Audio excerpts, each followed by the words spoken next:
Hello everyone, welcome back to B biology. तो आज का जो हमारा टॉपिक है दैट इज़ सेल मेम्ब्रेन। तो कोई भी सेल है उसे एक मेम्ब्रेन ने कवर किया होता है ताकि इसे बाहर के एक्सटर्नल इन्वायरमेंट से बचा सके। साथ के साथ ये मेम्ब्रेन सेल को एक प्रॉपर शेप और स्ट्रक्चर प्रोवाइड करती है।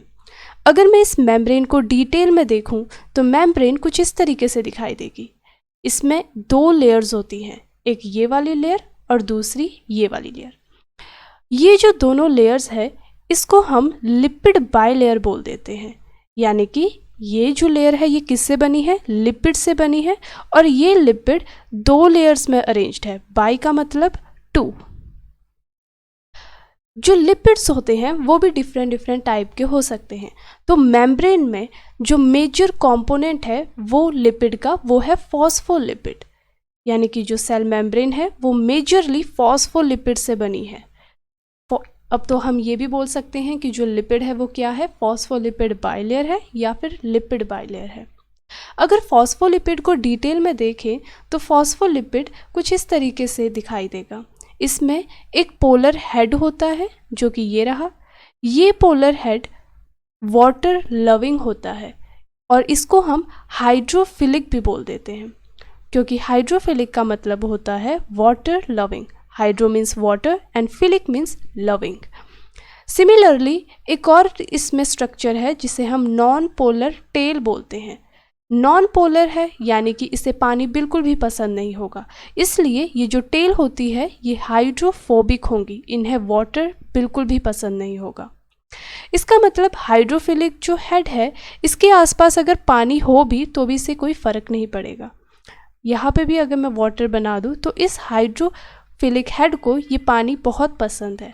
बट ये जो टेल है ये हाइड्रोफोबिक है, इनको वाटर बिल्कुल भी पसंद नहीं, इसलिए ये आपस में मिल के रहते हैं ताकि इन्हें पानी के साथ बिल्कुल भी कांटेक्ट ना करना पड़े।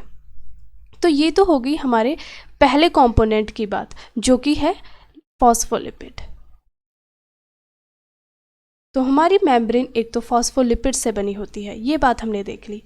दूसरा जो कंपोनेंट है मेम्ब्रेन का वो है प्रोटीन।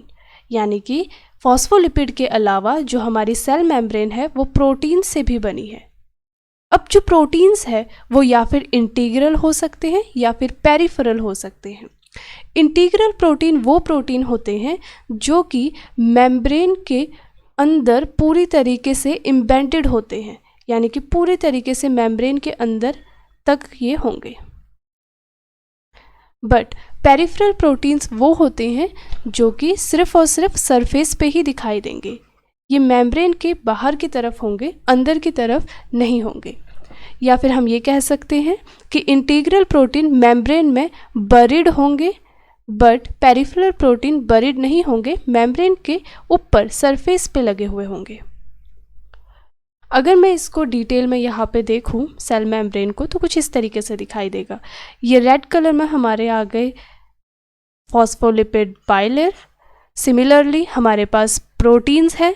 प्रोटीन्स दो तरीके के थे, एक तो इंटीग्रल प्रोटीन पूरी तरीके से मेम्ब्रेन में बरीड थे जैसे कि हम यहाँ पे देख सकते हैं।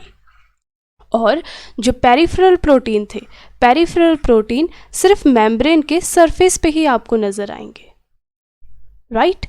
बट इसके अलावा हमारा जो सेल मेम्ब्रेन है उसमें कुछ और भी कंपोनेंट्स होते हैं और वो है कोलेस्ट्रॉल और कार्बोहाइड्रेट्स। तो ये कंपोनेंट्स भी बहुत इम्पॉर्टेंट है। तो तीसरा हमारा कंपोनेंट हो गया कोलेस्ट्रॉल और चौथा कंपोनेंट हमारा हो गया कार्बोहाइड्रेट। तो टोटल हमारा जो सेल मेम्ब्रेन है वो चार चीज़ों से बनी है। पहली है फॉस्फोलिपिड बाइलेयर, दूसरी है हमारी प्रोटीन, तीसरा है कोलेस्ट्रॉल और चौथा है कार्बोहाइड्रेट्स। अब 1972 में हमारे पास दो साइंटिस्ट आए जिनका नाम था सिंगर और निकोलसन। सिंगर और निकोलसन ने देखा कि ये जो सेल मेम्ब्रेन है इसका नेचर क्वासी फ्लूइड है।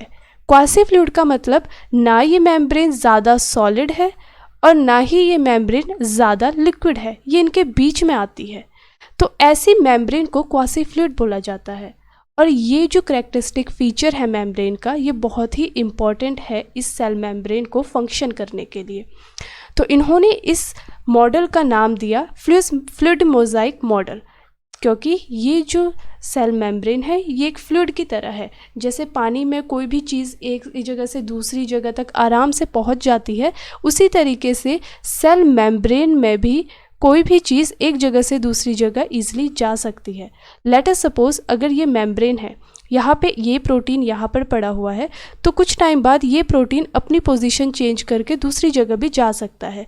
तो इसलिए इस मॉडल को नाम दे दिया गया फ्लूइड मोज़ाइक मॉडल। अगर फंक्शंस देखें हम सेल मेम्ब्रेन के, तो सेल मेम्ब्रेन बहुत काम में अपना रोल प्ले करता है। पहला तो है सेल ग्रोथ में ये हेल्प करता है। दूसरा, फॉर्मेशन ऑफ इंटरसेलुलर जंक्शंस, दो सेलों को आपस में मिलाने में भी, इन दोनों के बीच में कनेक्शन बनाने में भी ये हेल्प करेगा। सिक्रीशन, कोई भी चीज़ अगर सेल से बाहर जानी है तो उसमें भी हेल्प करेगा। एंडोसाइटोसिस, अगर किसी चीज़ ने सेल के अंदर आना है उसे एंडोसाइटोसिस बोला जाता है, उसमें भी सेल मेम्ब्रेन का रोल है। सेल डिवीजन, एक सेल से दो सेल बनाने में भी सेल मेम्ब्रेन का रोल है। जो बहुत ही इम्पॉर्टेंट रोल है सेल मेम्ब्रेन का और जो सबसे मेन रोल माना जाता है वो है transport of molecules. Cell membrane की वजह से ही जो मॉलिक्यूल्स है वो अंदर से बाहर या फिर बाहर से अंदर आ सकते हैं। बट ये जो मेम्ब्रेन है किसी भी मॉलिक्यूल को अंदर नहीं आने देगी, ना ही किसी भी मॉलिक्यूल को बाहर जाने देगी। इसका मतलब ये कुछ चुनिंदा मॉलिक्यूल्स को ही, कुछ सर्टेन मॉलिक्यूल्स को ही अंदर या बाहर जाने देती है। तो इसलिए इस मेम्ब्रेन को सिलेक्टिवली परमिएबल भी बोला जाता है कि ये सिर्फ सर्टेन मॉलिक्यूल्स को एंटर करने देती है और सर्टेन मॉलिक्यूल्स को ही सेल से बाहर जाने देती है। So I hope you like this video. Don't forget to like, share and subscribe. Thank you.